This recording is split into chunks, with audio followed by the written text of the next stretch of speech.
नमस्कार, मैं सुप्रिया और आप देख रहे हैं 4 PM राजस्थान। राजस्थान में होने वाले विधानसभा की 5 सीटों पर उपचुनाव के लिए पार्टियों की दौड़ तेज हो गई है। उपचुनाव के रण में तो अभी प्रमुख रूप 2 ही पार्टी दिख रही हैं। कांग्रेस के नेता जमीनी स्तर पर काम कर रहे हैं, यहाँ तक ब्लॉक स्तर पर लोगों को जोड़ा जा रहा है। वहीं भाजपा ने भी अपने संगठन में बदलाव की तैयारी कर ली है, जिसका असर भी जल्द दिखाई देगा। कुछ सीटों पर नाम भी लगभग तय हो चुके हैं, जबकि कुछ सीटों पर अभी मंथन और सर्वे हो रहे हैं। इसके अलावा पर्दे के पीछे कई और भी खिलाड़ी हैं जो इस चुनावी खेल के प्रमुख किरदार बनते जा रहे हैं। कांग्रेस के 2 सहयोगी दलों के नेता हनुमान बेनीवाल और राजकुमार रोत अभी अपने पत्ते नहीं खोल रहे हैं। लोकसभा चुनाव में कांग्रेस के साथ गठबंधन में चुनाव लड़ने वाली आरएलपी और बाप पार्टी दोनों का ही कांग्रेस से मोहभंग होता हुआ दिखाई दे रहा है। सियासी चर्चा है कि कुछ दिनों पहले हुई इंडिया गठबंधन की बैठक में हनुमान बेनीवाल और बाप पार्टी के राजकुमार रोत को नहीं बुलाया गया था। इसके बाद से दोनों ही नेताओं में कांग्रेस के साथ संबंधों में खटाई पैदा हो गई है। विधानसभा उपचुनाव के चलते अब आरएलपी और बाप पार्टी ने गठबंधन से स्वतंत्र होकर चुनाव लड़ने की बात कर रहे हैं। इसको लेकर आरएलपी के सुप्रीमो हनुमान बेनीवाल और भारत आदिवासी पार्टी के राजकुमार रोत का बयान भी सामने आया है। हनुमान बेनीवाल ने कई बार यहां तक कह दिया है कि उनकी पार्टी कई सीटों पर चुनाव लड़ सकती है, जबकि कांग्रेस भी उन सभी 5 सीटों की तैयारी कर रही है। आपको बता दें कि आरएलपी ने कांग्रेस के साथ गठबंधन कर नागौर लोकसभा पर चुनाव लड़ा था। इस सीट से उम्मीदवार रहे खीवसर विधायक हनुमान बेनीवाल चुनाव जीतकर सांसद बन चुके हैं। लिहाजा खीवसर विधानसभा में उपचुनाव होने हैं। इधर आरएलपी के सुप्रीमो हनुमान बेनीवाल ने इशारों में संकेत दे दिया है कि इस बार राष्ट्रीय लोकतांत्रिक पार्टी अपने दम पर उपचुनाव लड़ेगी। बेनीवाल यह कह चुके हैं कि उनका गठबंधन दिल्ली से हुआ था, लेकिन राज्य के उपचुनाव में वे स्वतंत्र हैं। उन्होंने बड़ा बयान देते हुए यह भी कहा कि राजस्थान की 5 विधानसभा सीटों पर होने वाले उपचुनाव में आरएलपी अपने उम्मीदवार चुनावी मैदान में उतारेगी। इधर बाप पार्टी को भी अब कांग्रेस के साथ गठबंधन रास नहीं आ रहा है। जब इंडिया गठबंधन की बैठक में हनुमान बेनीवाल और बाप पार्टी के राजकुमार रोत को नहीं बुलाया गया, तो इसको लेकर हनुमान बेनीवाल ने गहरी नाराजगी व्यक्त की थी, जिसके बाद से ही दोनों ही नेताओं में कांग्रेस के साथ संबंधों में खटाई पैदा हो गई, जिसका असर अब देखने को मिल रहा है। बांसवाड़ा के नवनिर्वाचित सांसद राजकुमार रोत ने भी हनुमान बेनीवाल के सुर में सुर मिलाते हुए कहा कि 84 विधानसभा सीट पर उनकी पार्टी स्वतंत्र रूप से चुनाव लड़ना चाहेगी। राजस्थान में लोकसभा चुनाव में 5 विधानसभा सीटों के विधायकों ने भी लोकसभा का चुनाव लड़ा और जीतकर सांसद बने, जिसके कारण अब देवली उनियारा, झुंझुनू, दौसा, खीवसर और 84 5 विधानसभाओं पर फिर से सीट खाली हो गई है। लोकसभा चुनाव में देवली उनियारा विधानसभा से कांग्रेस के विधायक हरीश मीणा टोंग सांसद बन चुके हैं। इसी तरह से झुंझुनू से कांग्रेस के ब्रिजेंद्र ओला, दौसा के मुरारी लाल मीणा, खीवसर से आरएलपी के हनुमान बेनीवाल और 84 विधानसभा सीट के विधायक राजकुमार रोत भी अब चुनाव जीतकर सांसद बन चुके हैं। ऐसी स्थिति में अब इन 5 विधानसभाओं पर उपचुनाव को लेकर सियासी सरगर्मियां तेज हो गई हैं।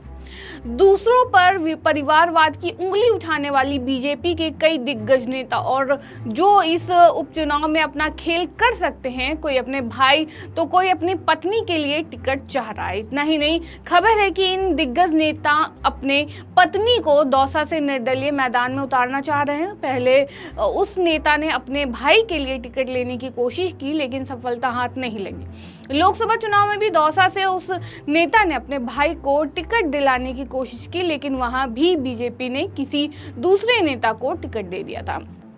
वहीं एक पूर्व सांसद हैं जो अपनी बेटी को टिकट दिलाना चाह रही हैं। उनका टिकट कटा था, तभी से वो परिवार से किसी न किसी को मैदान में उतारने की तैयारी में है। यहाँ पर बड़ा खेल हो सकता है, लेकिन कांग्रेस के दिग्गज अभी इन 5 सीटों पर होने वाले उपचुनाव के लिए इंतजार करने की नीति को फॉलो कर रहे हैं। उनके यहाँ पर किसे टिकट मिलेगा ये अभी तय नहीं हुआ है। हालांकि 2 सीटों पर पार्टी ने संकेत दे दिया है कि चुने गए सांसद के परिवार में किसी को टिकट मिल सकती है, मगर कमान के हरी झंडी का इंतजार है। अगर देखा जाए तो कांग्रेस की अपेक्षा भाजपा में टिकट के लिए ज्यादा मारामारी चल रही है। ऐसे में अगर टिकट फाइनल भी होता है तो अंदर खाने से पार्टी को कहीं ना कहीं नुकसान हो सकता है। माना यह जा रहा है कि अगर आरएलपी और बाप पार्टी दोनों की बात कांग्रेस से बन जाती है तो कांग्रेस की राह और भी आसान हो जाएगी।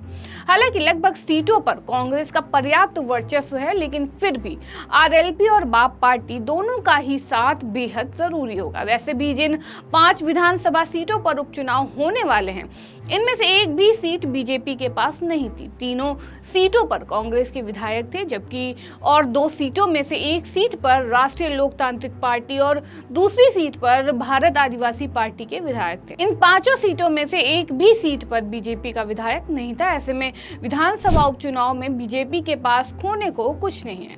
अगर किसी सीट पर बीजेपी जीत दर्ज करने में कायम होती है तो बीजेपी की सीटों में इजाफा होगा। अभी तक बीजेपी के पास 115 सीटें हैं। नवंबर 2023 में 199 सीटों पर हुए चुनाव में बीजेपी ने 115 सीटों पर जीत दर्ज की थी।